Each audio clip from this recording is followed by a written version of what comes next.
સંત ન હોત સંસાર મેં તો જલી જાત બ્રહ્માંડ, અને જ્ઞાન કેરી લહેર સે ઠારત હે ઠામો ઠામ. વિક્રમ સંમત 1972 વૈશાખ સુદ ત્રીજના રોજ માતા જેતબાઈ અને પિતા ગોપાલ કાનાણીના ઘેર વરજાંગનો જન્મ થાય છે. જન્મની સાથે 21 દિવસ સુધી મયપાન ન કરતા પરિવારમાં ચિંતા પ્રસરે છે.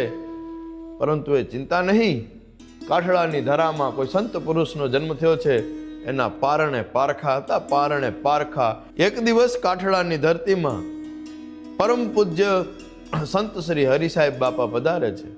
સર્વ સેવકો સાથે સત્સંગ ચાલુ છે અને સત્સંગમાં એમની નજર એક બાળક પર પડે છે અને બાળકને બોલાવી અને એના કંઠમાં હાર પહેરાવી અને સર્વેની વચ્ચે કહે છે કે આ બાળકમાં કંઈક દેવ તત્વ છે. અને બાળક એટલે વરજાંગ ભગત કે સમય એમની ઉંમર માત્ર 14 વર્ષની હતી. સમયની સાથે વરજાંગ નાનાલાલ વોરાજીના સંપર્કમાં આવે છે અને સંસ્કૃત ભાષાનું જ્ઞાન પ્રાપ્ત કરે છે. સંસ્કૃત ભાષાનું જ્ઞાન પ્રાપ્ત કરી અને રામાયણ જેવા વિષયમાં પારંગત બને છે. ત્યારે એમને એમ થાય છે કે હવે મારે કોઈ સંત પાસેથી, કોઈ ગુરુ પાસેથી કંઠી ધારણ કરવી છે. અને તારે ભાણ સંપ્રદાયના દયારામજી સાહેબ પાસેથી અને કંઠી ધારણ કરે છે. અને આપણને મળે છે વરજાંગ નહીં પણ રામાશ્રિત આ ધરાને મળે છે એક સંત કે બાળપણથી જ ભજન સાંભળવા, ભજન ગાવા, રામાયણના પાઠ કરવા, મહાન પુરુષોના જીવન ચરિત્રને વાંચવા, એ તો એમના જીવનને એક વિશાળ વટવૃક્ષ બનાવતા, સમાજ સેવાની નવી જ્યોત જગાવતા. એમના લગ્ન સંસારમાં બ્રહ્મચર્યનું પાલન કરી અને 14 વર્ષના લગ્ન સંસારમાં વિધુર થયા બાદ એમને વૈરાગ જાગે છે અને એમને એમ થાય છે કે મારે સંસારનો ત્યાગ કરી અને સંન્યાસ લેવું છે. પરંતુ દાદીમાની રજા ન મળતા સંસારનો ત્યાગ કરતા નથી, પરંતુ સાગર કાંઠે એક ઝૂંપડી બાંધી અને 1 વર્ષ સુધી કઠોર તપસ્યા કરે છે. અને બધા જ સેવકો કહે છે કે ભગત આપ ગામમાં પધારો, અમે આપને વાડીએ ઝૂંપડી બનાવી દઈ. ત્યારે બધા જ સેવકોની હઠ માની અને ભગત વાડીએ પધારે છે. વાડીએ એક ઝૂંપડીનું નિર્માણ થાય છે અને એનું નામ એટલે કે રામકૃષ્ણ કુટીર, કે જેને આપણે બધાએ વજા ભગતની ઝૂંપડીથી ઓળખીએ છીએ. કે સમાજ સેવા, જ્ઞાન સેવા, ગૌ સેવા અને આધ્યાત્મ સેવા એ ભગતના જીવનના મુખ્ય 4 સ્તંભ હતા.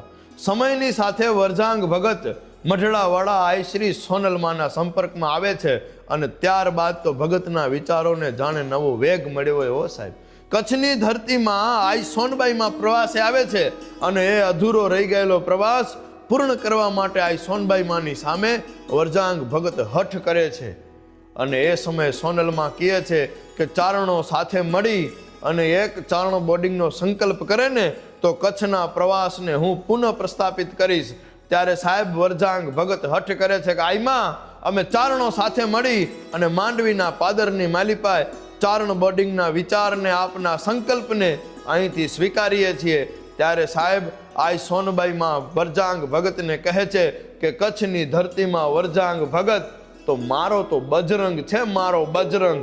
કે ગામમાં મંદિર બાંધવા, કથા ભુવનની સ્થાપના કરવી, ગૌ સેવાના કાર્યો કરવા અને સામાન્ય કચ્છી માણસને શ્રીમદ ભાગવત ગીતા કચ્છી બોલીમાં સમજાય એનું અનુવાદ કરનાર જો કોઈ સંત હોય ને તો એ કચ્છ ધરાના વરજાંગ ભગત છે. હો સાહેબ, સમયની સાથે ભગતને એમ થાય છે કે હવે આ જીવને શિવ સુધી લઈ જવાનો સમય આવ્યો છે અને દેહ વિલીન કરવાનો સમય છે. ત્યારે ભગતને એમ થાય છે કે ચાલને બધા જ સેવકો, બધા જ બંધુઓને એકવાર મળી લઉં અને કચ્છના પ્રવાસમાં જ્યાં જાય ત્યાં કહેતા જાય કે વજા ભગતના છેલ્લા રામ રામ છે, આ વજા ભગતના છેલ્લા રામ રામ છે. હિંગરિયાની ધરતી હોય કે પછી રતડિયાનું પાદર, આ હાંસબાઈ માને કહે છે કે માં આ વજા ભગતના છેલ્લા રામ રામ છે. હો માં, આ તો મારો છેલ્લો આંટો છે માં.